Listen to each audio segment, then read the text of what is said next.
Okay, so the next topic in accounting is all about costs. In particular, we look at something called marginal costing. So before we can talk about marginal costing, we have to look at all the different types of costs. So on the board is a list from the specification of the 6 different names you need to learn. So first of all, just to get you thinking a bit, can you have a go at thinking about any costs involved in making and selling a bag of crisps?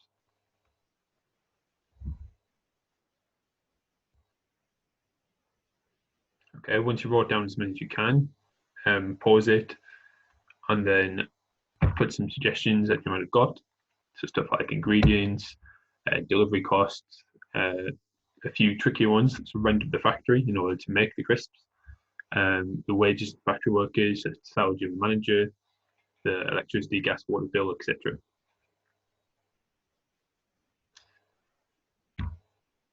So first of all, one way we're going to classify costs is by working out whether or not they're directly linked with making one more unit. So if they're directly linked to making one more unit, we could say it's a direct cost. So they're the costs of stuff like raw material.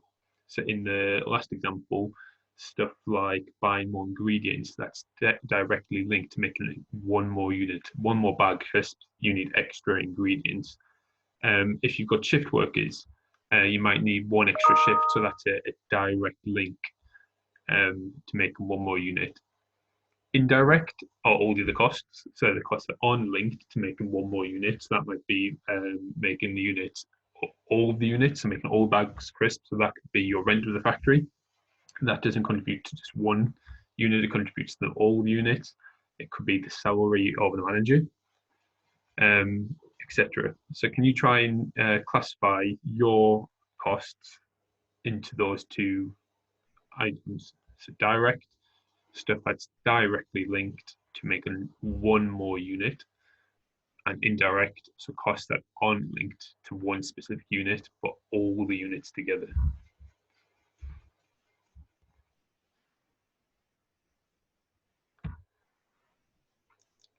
Yeah, so I've just put in the board definitions and a few examples. So another word actually you will have seen before for indirect costs, what we call can be called overheads.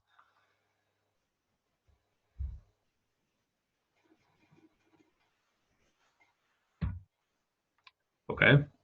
Another way of classifying costs are by their behavior as the level of output increases. So for example, if we produce more items, more units, how does the different costs change?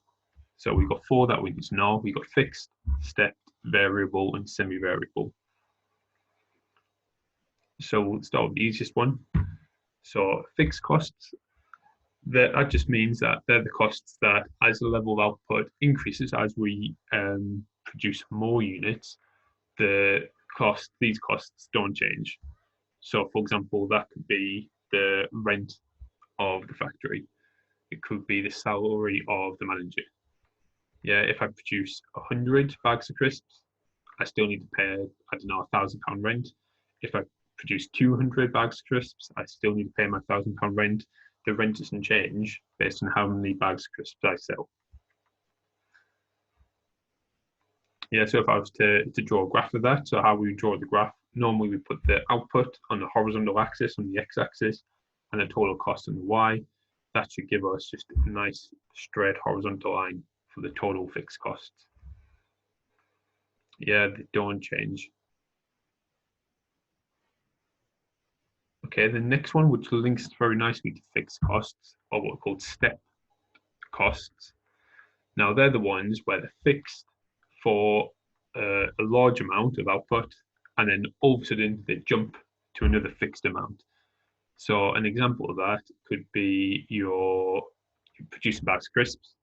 Your factory can hold, I don't know, 1,000,000 bags of crisps. However, you just got an extra deal where you can now produce 2 million. So you can't produce them all in your factory. So you now need to rent a second factory. So once you get to 1,000,000 bags, your costs will jump up because you need another factory. So they're what we call step costs. They're fixed for a certain amount, then they jump up, they're fixed for another certain amount, they might jump up again.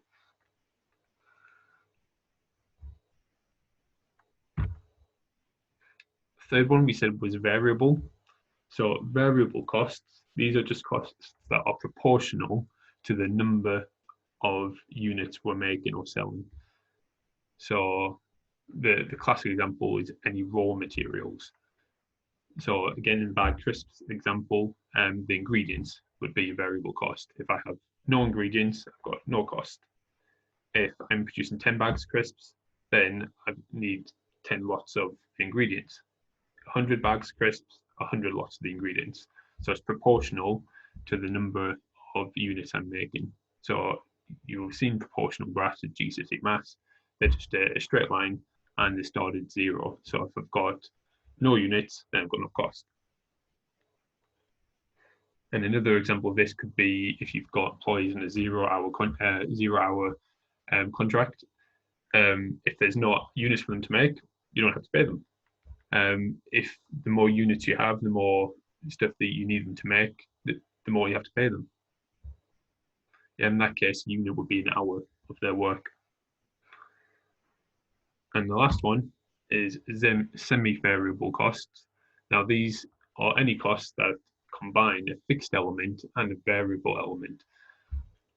So if you think of, for example, electricity or gas, normally have what we call a standing charge, so a fixed amount. So it might be your electricity for the month is £30 standing charge, so you have to pay the £30 regardless, plus, I don't know, 0.2 pence per unit of electricity you use.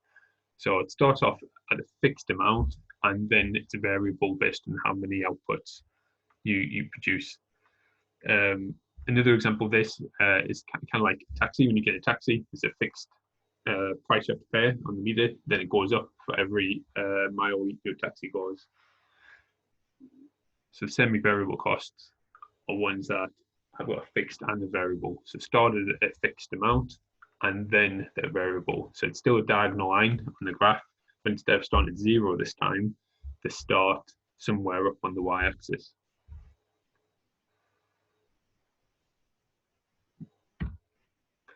If you look in the worksheet, you'll see lots of other examples as well. And here's just a few formulas to help with the questions on the worksheet as well. So revenue, the total revenue, well, that's just how many units you sell times the selling price. Nice and obvious. The variable costs, well, it's again the number of units we sell times the variable cost per unit. So it's 10p to make 1 unit, and I'm making 200 units, I'll do 200 times 10p. To get the total costs, we add together the fixed costs and variable costs. And to work out our profit or loss, we just do the revenue, the total revenue, take away the total costs, and that will give us a profit or a revenue. And we're going to expand on this formula more in the next lesson.